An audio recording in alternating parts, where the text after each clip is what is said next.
Wow, what an impressive and intimidating audience. Thank you all for being here. To President Underwood, Dean Pearson, faculty, the student government, ladies and gentlemen, it is indeed an honor for me to be asked to speak this morning for Founders Day. I would also like to recognize my family, my extended family members, and my very close friends who have joined me here today. Dean Pearson has done a wonderful job in explaining and sharing Founders Day, so that takes that pressure off of me. Therefore, this morning, I would like to briefly share with you my Mercer story being on this campus in the early 60s, my Mercer connections personally and professionally, and Mercer's continued involvement in the community engagement for the improvement of race relations here in Macon. Finally, I want to share my involvement with Mercer in the pursuit for a better Macon. I stand here today on the shoulders of Sam Oney, Cecil Dewberry, Betty Walker, and Benny Stevens, to name a few of the students of color to enter Mercer University in 1963 and 1964. But more importantly, I stand here today on the shoulders of the late Thelma D. Ross, better known as T-Lady, who was my oldest sister. Now, she was given that name by the late Judge Tommy D. Wilcox, who was a former Mercer basketball player, a double bearer, earning his undergraduate and law degrees here at Mercer. He went on to be a Superior Court judge here in Macon. Now, these two were definitely Mercer legends.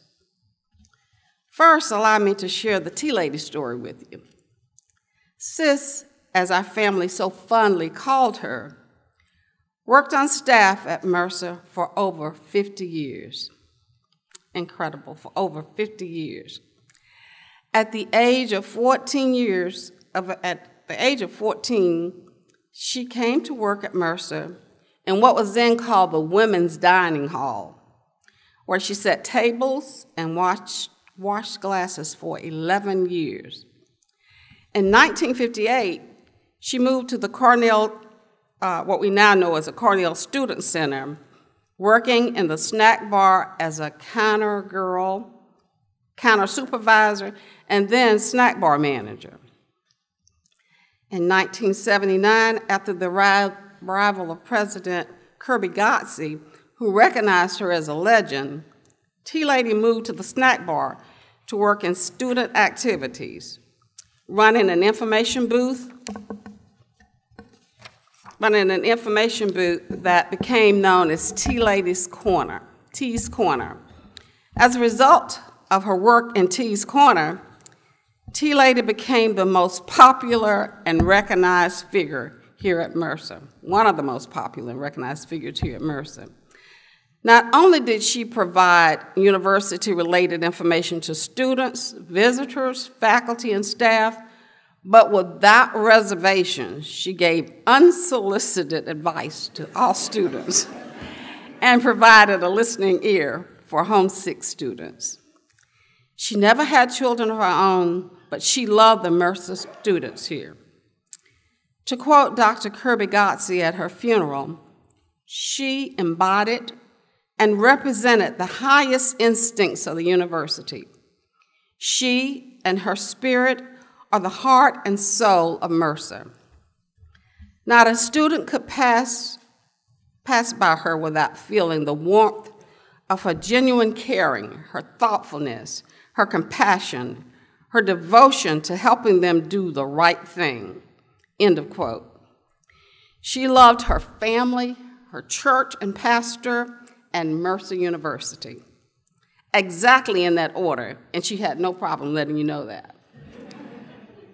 Now, why is Tea Lady's story so important to this conversation? It's important because it is the beginning of my personal story and connection with Mercer University. My story and my Mercer connection begins with her employment in 1947. For over 60 years of my life, up to her death in 2001, she advocated for Mercer. Today, we celebrate 60 years of integration at Mercer University, and we also celebrate the first day of Black History Month. In 1963, Mercer University became the first private college in Georgia to voluntarily desegregate.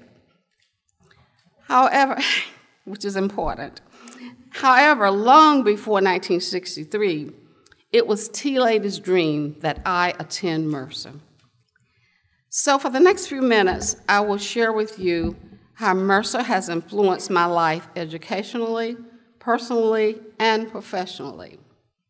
I will also share with you the influence I feel that Mercer has had and still has on the Macon-Bibb County community. Moreover, I will share with you many individuals connected with Mercer University over the years that played major roles in trying to abolish racism and improve race relations in Macon. In 1959, Macon elected a moderate Mercer Law professor as the mayor in the name and another person of Edgar H. Wilson. He served until 1963. Mayor Wilson was very instrumental and he was a very effective force in working with the Black community here in Macon.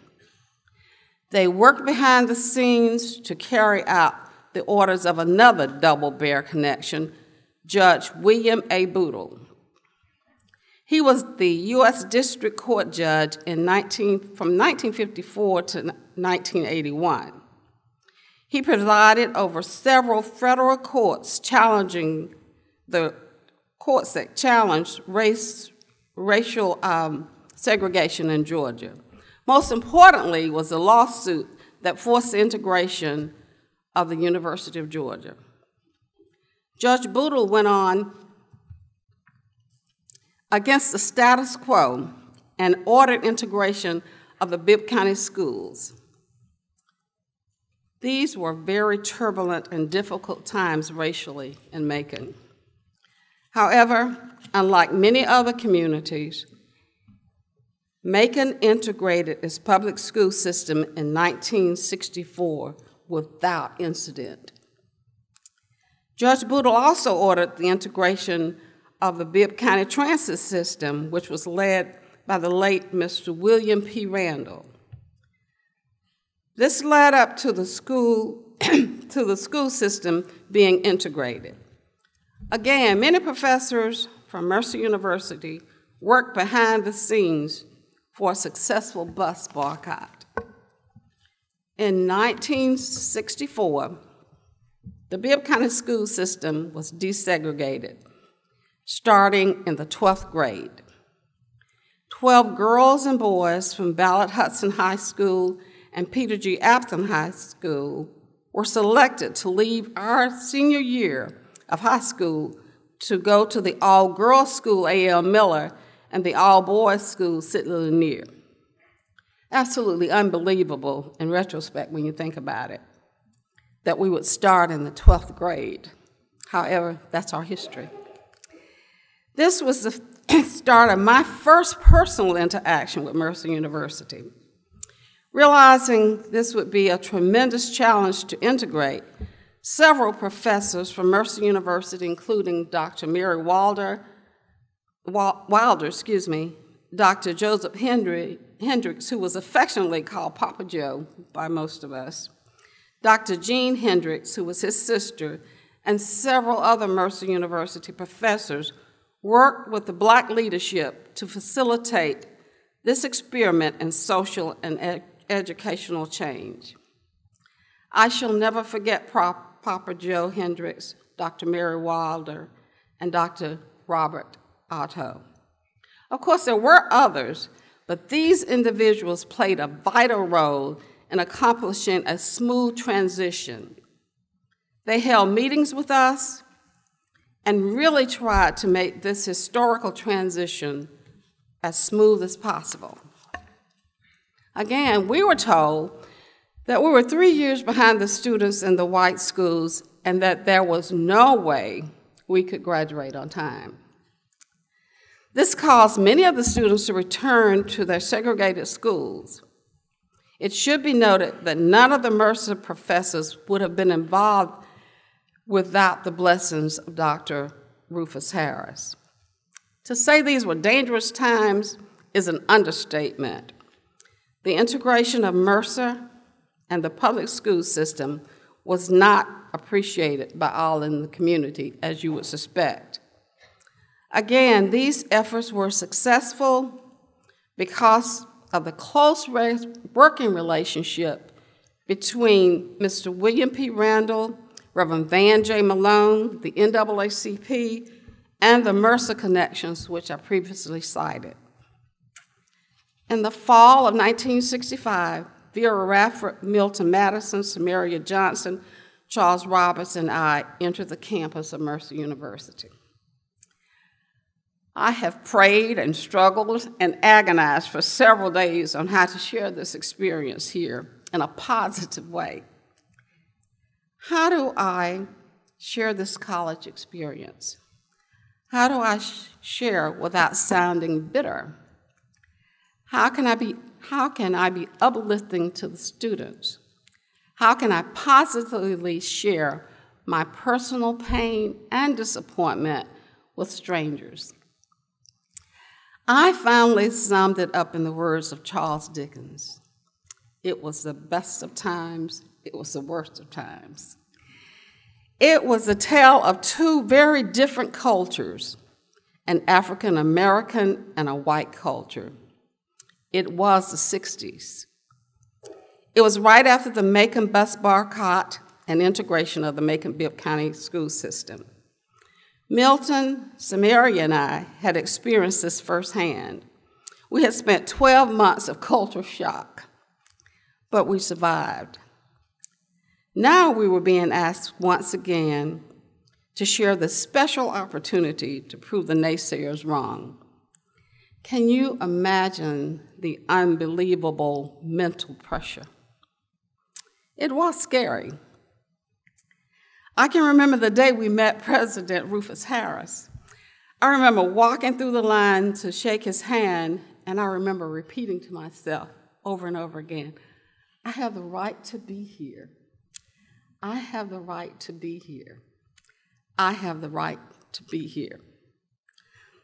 The five of us, which included Charles Roberts and Vera Radford, created our own world upstairs above the snack bar where Tea Lady worked.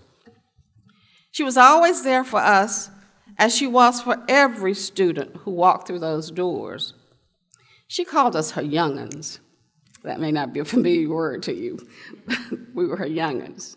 She was indeed the mama bear. I thought deeply on how to share this with this audience and these young people. What I was able to take away from this experience here at Mercer and what helped me through my life's journey. However, it didn't come from classroom experiences. It came from being in this chapel. Now, it wasn't called an auditorium back then. It was called the Willingham Chapel. Dr. Dean Otto posed this question to us at every Wednesday convocation, which we call forced religion. He would say, in order to be successful, you have to know who you are, and where you are trying to go. Now, that was more challenging to me than any class I took. It frustrated me for years, but it has been the guiding light for me through life. Therefore, I challenge you today to know who you are, and where you're trying to go.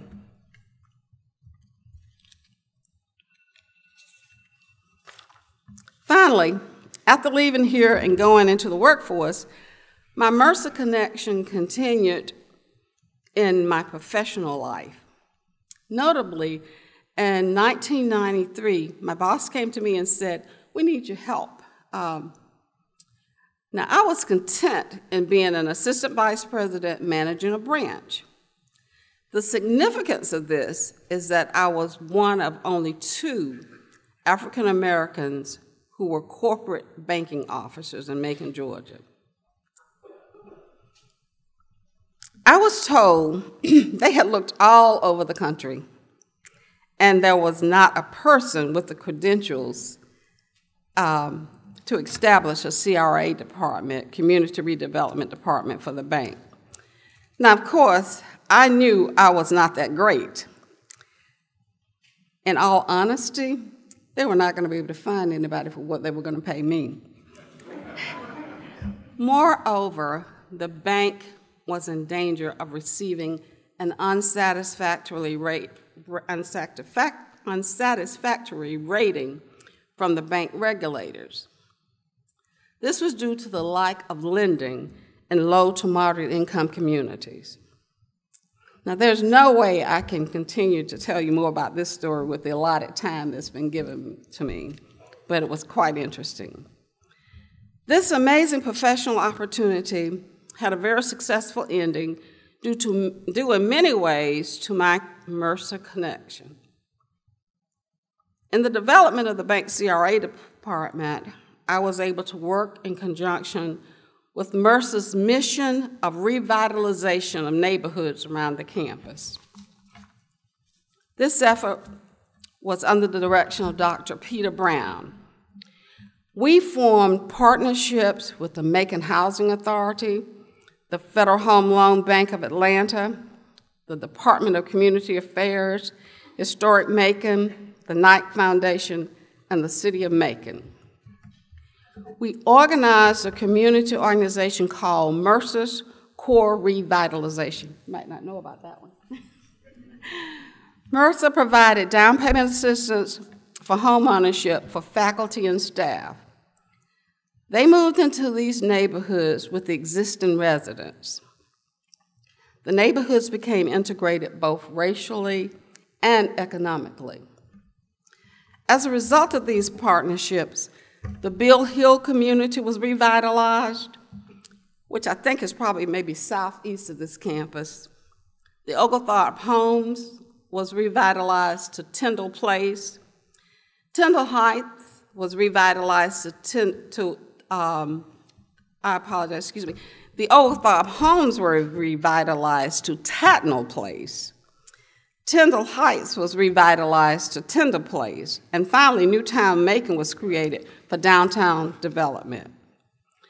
Again, my Mercer connections afforded me the opportunity to be part of all these economic and community developments. However, moreover, I was promoted to vice president in charge of community redevelopment. And I'm sure it didn't hurt that the president of the bank was also a Mercer trustee. Mercer's mission statement reads as follows: the mission of Mercer University is to equip its students with the skills and knowledge to live full and successful lives, to empower them to become leaders. President Underwood, as I have been forced to look at my life over the last few days by you, I can honestly say in my case, mission accomplished. Thank you for allowing me to stay connected with Mercer. I have had the privilege to serve on the ad hoc committee to plan the university's celebration of 50 years of integration under your leadership. And currently, I'm working with the committee to select a physical representation of integration and the continuous challenges of promoting race relations and a better quality of life for the students here at Mercer and the Macon community. When the 5 of us entered Mercer in the summer of 1965, there was no social life. So we tried dating each other in our own little group, our little small group. That didn't work well for any of us. But I was introduced to my husband of 49 years, John Toliver, because Milton Madison and I were not a good match. Again, my Mercer connection with the late Milton Madison paid off well for me. As I close, I would like to leave with you the Scottish benediction, which was always given by Dr. Robert Otto, who was the Dean of Chapel at Mercer in the 60s. Depart now in peace, and as you go, remember that it was the goodness of God that you were born, that it is the providence of God that you have been kept to this hour, and that it is the love of God that you are redeemed. Thank you so very much for this opportunity.